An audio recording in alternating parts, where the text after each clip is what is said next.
أعوذ بالله من الشيطان الرجيم. بسم الله الرحمن الرحيم.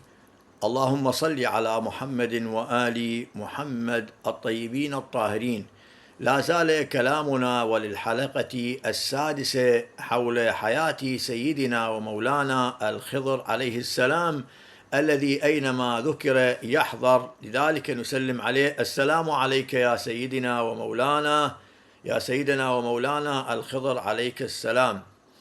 الآن مولانا في هذه الحلقة يكون كلامنا هكذا. تقول مولانا: هل هناك صلة نسبية بين الرسول الأكرم صلى الله عليه وآله وسلم وسيدنا الخضر عليه السلام، ومن هو هود النبي دانيال؟ وهل هناك نبي اسمه جرجيس أو لا؟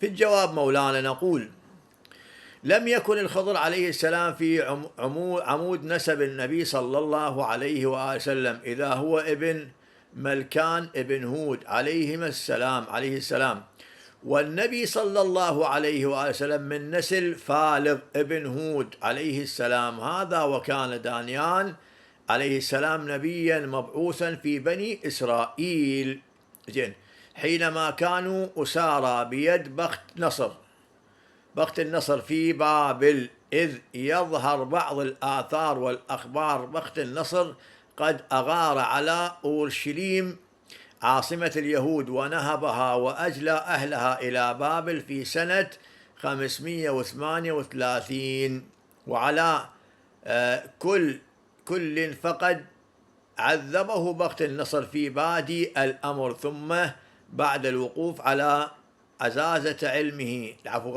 علمه وحكمته بتعبير الرؤيا الخاصة ببخت نصر، أطلق سراحه وخفف عن اليهود بسببه طبعا.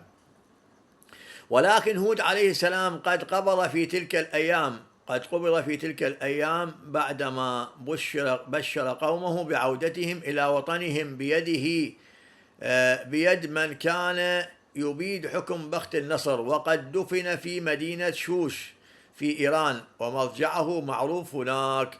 ويظهر في بعض الأخبار أن كلام عن دانيال عليه السلام قد لاقى نبي الله داود عليه السلام في وقت ما، وعلى ضوء ما ذكرناه فلا بد أن يكون هذا اللقاء قبل نبوة دانيال عليه السلام بفترة غير وجيزة، وعليه يجب أن نلتزم بأن دانيال عليه السلام كان من المعمرين. وأما جرجيس عليه السلام فقد جاء ذكره في عدد الأنبياء عليهم السلام في موارد كثيرة، البحار وغيرها مولانا، وبعضها جاء التصريح بنبوته، وإنه بعث إلى ملك الشام وكان يعبد الأصنام فردعه عنها فلم يرتدع بل وحبس جرجيس عليه السلام وعذبه بشتى الطرق، وظهرت منه عليه السلام في هذه الفترة معاجز وكرامات أدت إلى اعتقاد جماعة كثيرة من الناس وحتى من حاشية الملك المذكور بنبوة رسالته. وأما الكلام عن الحلقة السابعة يأتي إن شاء الله. وصل اللهم على محمد وآل محمد.